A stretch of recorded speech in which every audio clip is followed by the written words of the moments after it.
Hello, survivors and thrivers. I am Beth. I am a knitter from the Chicago suburbs, and I work by day as a teacher's aide at a school for the deaf and hard of hearing. And I am going to talk today about a finished object as well as a couple of things that I'm just kind of getting started. I wanted to start out by talking about what the title of last week's episode was, and that was about what do you want me to call you?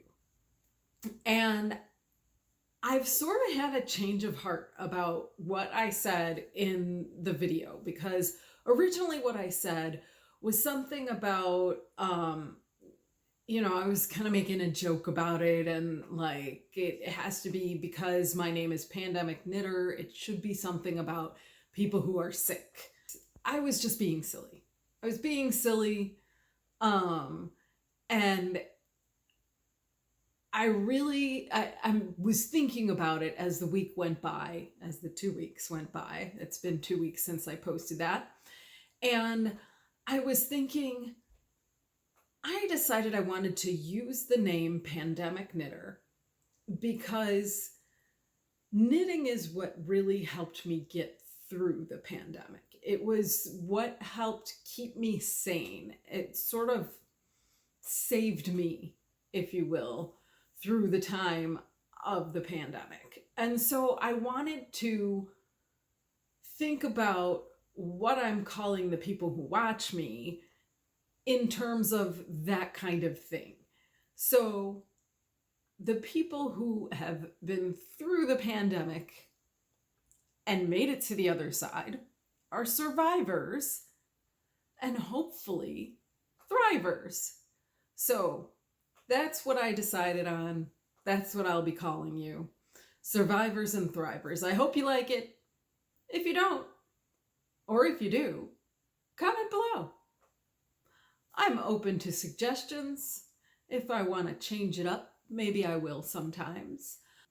The big thing I need to get to, what I'm wearing, which you can see I didn't sew in all the ends yet, but I'm so excited. I finally finished this. I think I've been working on this project since the beginning of the summer. I didn't look at my Ravelry page before I started recording today. But I know it's been at least since June. So this cardigan is called Free, and it comes from Rowan magazine. Sorry for the clicking. Number 71. And I feel like everything was perfect. Everything was perfect with the pattern. I had no problems reading or understanding any of the instructions. It was very clear.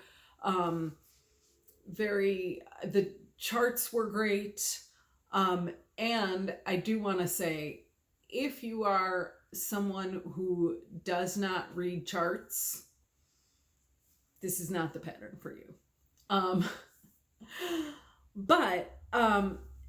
What I was going to say about this magazine is there's a couple more patterns in here that I would like to make. And I feel like in order to make it worth the price that I had to pay for this, I need to think about what other projects I'm going to do from this, because this isn't like some Ravelry download. This is a little more pricey. But I want to say everything I can about this amazing, amazing sweater. I have not, and it was the designer of the pattern was V.B. Ulrik. I did it in the recommended yarn, Rowan Cotton Cashmere in the colorway Seed. And it is, you know what? I'm going to take it off so I can do my usual show all the texture up close thing, because it's just worth seeing. I just love this thing. It is just an amazing cable-y, diamond shaped, wonderful thing. And I just love looking at it. I was admiring it on my phone screen.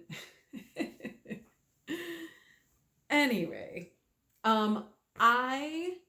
I want to show you, okay, on the last couple of episodes, I mentioned that there was a cable that I missed crossing. I want to put that up close for you to see, because that's where I did not weave in ends. So I used a technique that I found on Roxanne Richardson's YouTube channel, and she shows how to duplicate stitch for a cable that you may have missed. So I'm going to show you exactly where that cable is so you can see what that does. So I'm pulling on the strings of that cable right now. So it is this one right here. So that was duplicate stitched. So to me, even when you look at up close, you really can't tell that much difference in that cable compared to the other ones. It was really easy. Just, I mean, I don't know that I would have figured it out by just, trial and error myself. I would never have even thought to do that. So I am so grateful that Roxanne Richardson had that video tutorial so that I could just follow along what she said to do and just boop, boop, boop, boop. And really, you don't need to duplicate stitch the ones that go behind. So it's just the two, because it's a 4-stitch cable. So she even uses her fingers in the video to show like what the cable does, is like you're taking stitches and crossing them, and that basically the ones that are behind you really don't have to do anything with. It's the ones in front that you just kind of attach them to the next row higher. And I never would have thought about that myself. It almost makes me think, why bother cabling from now on? It's so much easier to duplicate stitch. I'm not going to do that though. Oh my gosh. I procrastinated on finishing this up. I had, as of Friday night, all I had left to do was to what do you call it? Mattress stitch the neckline to the back and fix that cable. That was it. And there were some ends that needed to be woven in. And simple stuff, but when I have to do anything that has to do with sewing, I'm like, throw it in a corner. I'll get around to that someday. But I wanted to be able to show it today. I wanted to upload this video. I want to be able to wear this school year. So I finished it. I'm so excited. So I was thinking that maybe while I'm talking about it, I would show some videos, maybe clips of here and there as I was in progress with it, because I have shown it so many times this summer that I wanted to maybe document the progress that it was each week. So I don't know. I really feel like this knit is the one thing that I am most proud of. This thing, it's just so gorgeous. I knew from the time that I saw it that this was the thing that I wanted to do most. And the getting the pattern, to me, that was like, I really want to spend that kind of money on one pattern. And so I looked at the Rowan magazine and I thought about, like, do I want to do anything else that's in that book? And there are a couple of things. I will definitely go back and look through and see what else I want to do. But I'm so happy with this. I can't wait to wear it to nice places, not just school.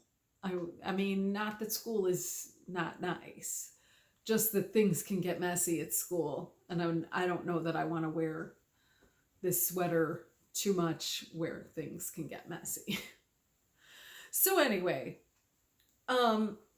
that's Free by VB Ulrik, and I will be posting pictures of things on Instagram, and I'm just so excited to have it. The other things I'm working on, there aren't that many. So my first whip is my vanilla socks that are in Western Sky Knits Sparkle Base. And I don't know that I knew a colorway for this. I don't think I even have this up on Ravelry. Let's see. I found, what is this? The colorway says Sparkle Sock. 92% superwash merino, 8% lurex, 409 yards, and 4 ounces. So that's that. But it is, I didn't realize that this was going to be as stripy as it is, and I like it. I think this would be a better choice of the color socks to wear than the ones that I'm wearing. Because today I'm wearing some green socks, green hand knit socks.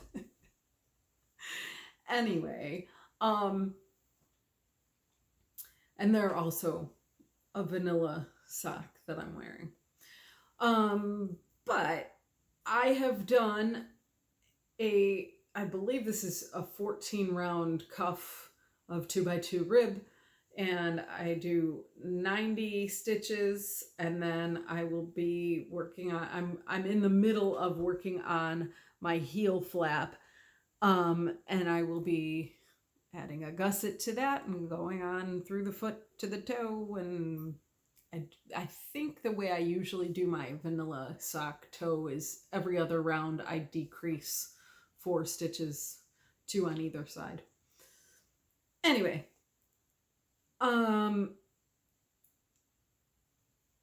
what I am doing with this, because there's no nylon in it, is I'm holding it together with a nylon thread. So I had to buy 2 spools in order to make this work, because I'm doing them 2 at a time. I don't know how much nylon is in this thread. It just said that it was, like, I think a nylon polyester blend. So most of the thread at Hobby Lobby was polyester. And I was thinking, well, would that work as a substitute? I mean, because I feel like they're both like a kind of plastic-ish. I don't know. So I just found whatever I could that had any nylon in it. There was, and I did buy 1 spool of this. There was a spool of clear nylon thread that was just nylon. And I was like, this seems wiry.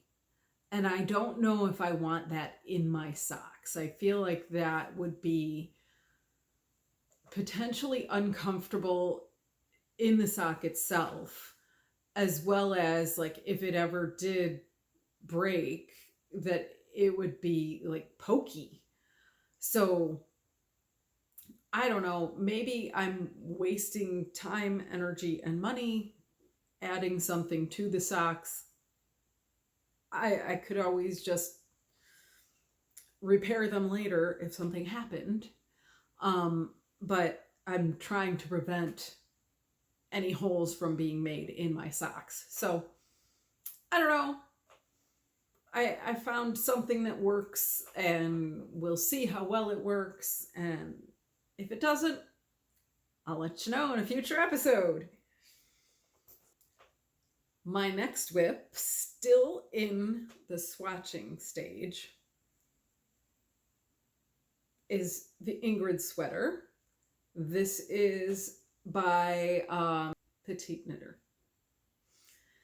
And I finally, on the last episode I posted, I had done a swatch that was like the like a rib stitch, and I don't think that's what they intended for you to measure. So I redid it, and I sort of got confused because my other sweater that I'm swatching for, which I will be talking about soon, the back is plain stockinette stitch. So I started doing this swatch with some stockinette in back because I was thinking it was this sweater. So as I was doing my swatch, I finally kind of thought to myself, hey, wait a minute. That's the other sweater, not this one. What am I doing? So my stockinette, unnecessary here, and it just wasted more yarn. So I hope I have enough to finish the project. If not, I'll be ripping this thing apart so that I have enough. But I am loving the way this texture looks. This is so nice. So I don't know how much you can tell that there is this, let's see, the bottom right here. You can see that, yeah, you can definitely see the color difference. On the bottom, I did not hold double with mohair. And then from here up is held double with mohair. So, oh yeah, you can see the color difference right along here. It's a much lighter green. Yep. Because for the bind off, I didn't hold it double with the mohair. So this is in Barnyard knits. Their DK base. It is, I want to say it's 75-25 superwash merino nylon blend. If not, I will put down here any corrections. But it might be 100% superwash. I don't know. Anyway, it is the colorway Into the Woods. Is that right? That's a play. I didn't remember that before. Anyway, I never like made that connection in my brain before. So if that's the colorway, oh my gosh. I think I should maybe like review things before I sit down to record, because I don't know what I'm talking about.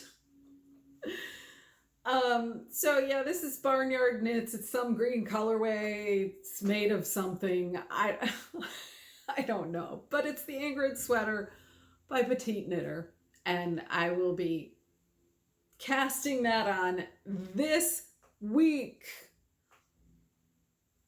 Next up in whips, my other swatch that I finished, and it is a pattern by Baby Cocktails, Thea Colman, and it is called, what is it called? Vesper with a twist. And this is my swatch that I think I should have done a little bit bigger. I should have done more of the chart on. So this is, I did some ribbing at the bottom because it will be ribbed on the bottom. And then I went into the chart that it's a bottom up sweater. Oh, and the other one, the Ingrid sweater, is top down. So 2 different sweaters, lots of texture, both pullovers, but one's bottom up, the other one's top down. So I'll be at different places on both of them always, unless I'm on the sleeves, because that's last on both of them. So this one is the one that needed the stockinette back. So I have measured, this one, I'm 2 needle sizes down from what they recommend in the pattern. And I don't know if it's because of my yarn or because that's how this designer runs with her knitting needle sizes. I have no idea. This is 50-50 alpaca and wool, and it's the natural color of the animals. So it's a beautiful blend. I'm loving every minute of it. It's a 2-ply. I think, if I am not mistaken, I got this at a trunk show at Cowgirl Yarns when I was out in Wyoming. And the person who was selling the yarn was having a trunk show there. And she made this yarn, and I believe she said that she hand spun it. So it does have some thicker and thinner spots in it, and there's a lot of like vegetable matter that, you know, that I sit on my couch. Does anybody have one of these couches where like you press the button to, you know, raise your feet up? It's got like the recliner thing on it, and then the center of your couch folds down and has cup holders in it. Anybody else have a couch like that? I love this couch.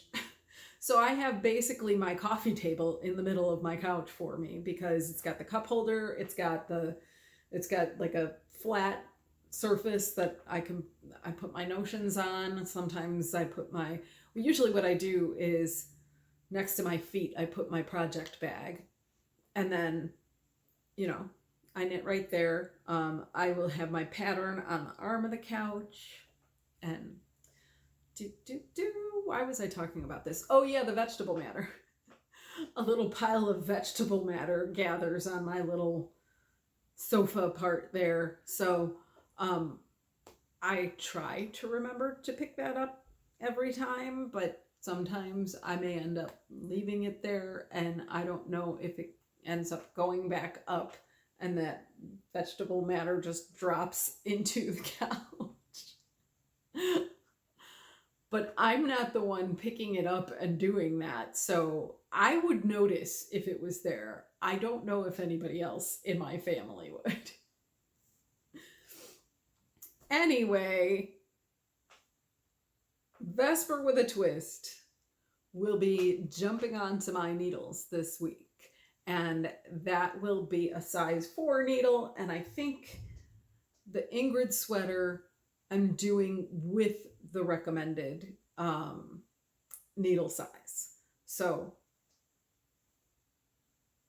I can't wait. I'm gonna have 2 cozy new sweaters to wear this winter, and this one, I will say, this one goes very, very slowly because it's a complicated chart and you really have to focus. I mean, this is not watch TV and knit. This is not talk to your friend and knit. This one is going to take some time.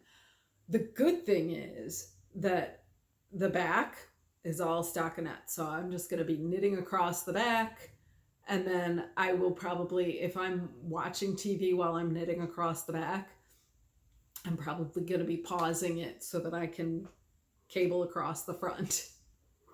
And then also I'm thinking with where did my swatch go? With this one, this pattern seems very intuitive.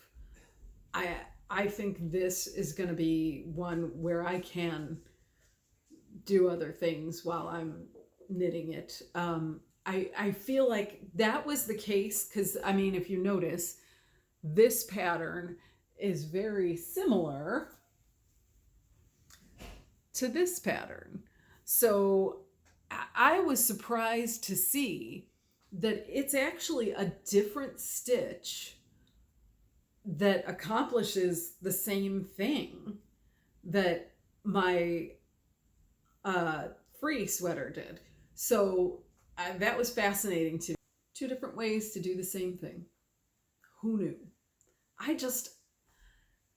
am having so much fun learning all these different ways to do different things and seeing, like, with the sideways knit t-shirt that I had been working on, that sweater construction was really unique. And I was like, who knew you could do that? I love how people just are able to think outside the box and do different things to accomplish something, which it reminds me now of how math is being taught at school. I know a lot of people are like frustrated with the new math, which really, you guys, it's not that new. It really isn't. It's just a different way of doing the same math we always had. So, you know, they're trying to get across to students that there's more than one way to do the same thing. So whether you learn it on a number line, whether you're counting it on your fingers, whether you're using tens bars and ones cubes, whatever it is that the students are learning, it is just a tool to get them to the same result. And some people say, oh, tens bars, that makes sense. I don't like doing that hop on the number line thing. But when you tell me about a tens bar and that replaces 10 ones, I get that. So some students are helped by that, and other students are confused by it. So we just teach multiple methods, and then when a student catches on, they've got a strategy that they can use for the rest of their life. So there's no reason to be all crazed about the new math, because unless there's something else that I don't know, it's all the same thing. It's just a different way to do it. There may be other things out there that are the new math, because I hear stuff here and there about, you know, well, 2 + 2 = 5, and that can be just as correct as long as you can provide reasons. And I'm like, no, 2 + 2 does not equal 5. I don't care how you got there, it's wrong. Anyway, I'm not here to talk about math. I'm talking about knitting. Different ways to do the same thing. So cool. I am so ecstatic about that, because I kind of want to do some experimenting of my own.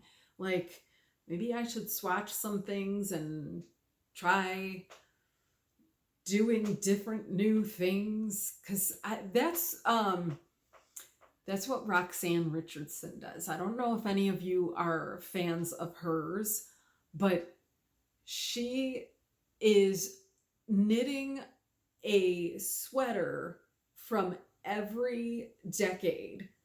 And she started with the 1890s. She wanted to learn about how the techniques for sweater knitting have progressed over the years. And so I find it really fascinating. It's not always like you have to be in the mood to learn something when you're watching Roxanne Richardson. She's not like knitters like me who are just blah, blah, blah. Here's what I'm knitting. Look it up on Ravelry. She's more of an educational knitter. She does some great tutorials, and her channel is so well laid out. She's got everything categorized, all of her videos into different, what do you call them? Playlists. And it was so easy to find that tutorial on how to, recross your miscrossed cables. So you guys got to try it. You got to try it. Even if you just knit a stockinette swatch and then just duplicate stitch in some cables. It's cool. Like I know I did it because I needed to fix something that I did wrong, but I was thinking I want to just do a stockinette swatch and see how it comes out if I just duplicate stitch cables. That would be really cool. So that's all I have for you guys today. I hope everyone is doing well. I hope you're all enjoying the fall like I am. I am loving this weather. I am good with highs in the 60s. I am ready to wear my sweaters again. And I'm also very excited that my baton twirlers are twirling again. So I'm like here, there, and everywhere doing all my usual stuff, and I'm very excited about it. So I hope you're all doing well and keep surviving and thriving. Bye.